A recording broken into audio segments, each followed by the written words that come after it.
సభలో గవర్నర్ అసత్యాలు మాట్లాడటం దురదృష్టకరమని అన్నారు BRS working president KTR. No mission only కమిషన్లా ప్రభుత్వాన్ని నడుపుతున్నారంటూ విమర్శించారు. ప్రజా సమస్యలను గాలికి వదిలేసి ఢిల్లీకి మూటలు పంపడమే సీఎం రేవంత్ పనిగా పెట్టుకున్నారని ఎద్దేవా చేశారు. 20% కమిషన్ తప్ప విజన్ లేని ప్రభుత్వం ఇదంటూ తీవ్రస్థాయిలో విమర్శలు గుప్పించారు కేటీఆర్. ఎన్నో అసత్యాలు కూడా పాపం వారి నోటెంబడ కూడా పలకాల్సి రావడం మేము కూడా బాధపడతా ఉన్నాం. కాంగ్రెస్ సర్కారు యొక్క ఘోర వైఫల్యం వల్ల ఈరోజు రాష్ట్రంలో రైతాంగం ఆందోళనలో ఉంది. ఎక్కడికక్కడ పంటలు ఎండిపోతున్నాయి. రైతులు ఇప్పటికే 480 పైచిలకు మంది రైతులు ఆత్మహత్య చేసుకున్నారు. ఈరోజు వరకు రాష్ట్రంలోని ఏ గ్రామంలో కూడా 25 నుంచి 30% మించి రుణమాఫీ జరగలేదు. ఇది నిర్వివాదం. ఇది మేము శాసనసభలో పోయిన సమావేశాల్లోనే అడిగినాం. ముఖ్యమంత్రి గారు సొంత ఊరికి పోదామా, సొంత నియోజకవర్గానికి పోదామా, ప్లేసు డేటు టైము మీ ఇష్టం, ఊరు కూడా మీ ఇష్టం. ఒక్క ఊళ్ళే 100% రుణమాఫీ అయితే మేమందరం రాజీనామా చేసిపోతామని చెప్పి కూడా చెప్పినాం.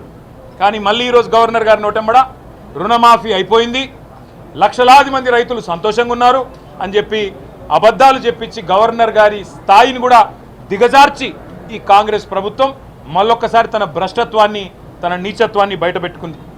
పెట్టుబడి సాయం అందని రైతులు రుణమాఫీ కాక, పెట్టుబడి సాయం జరగక, కేసీఆర్ గారి టైంలో ఉండే రైతు బంధును కూడా కనీసం అమలు చేసే పరిస్థితి లేక ఆగమాగమైపోతుంటే ఇవాళ రైతు బంధు మొత్తం అందింది.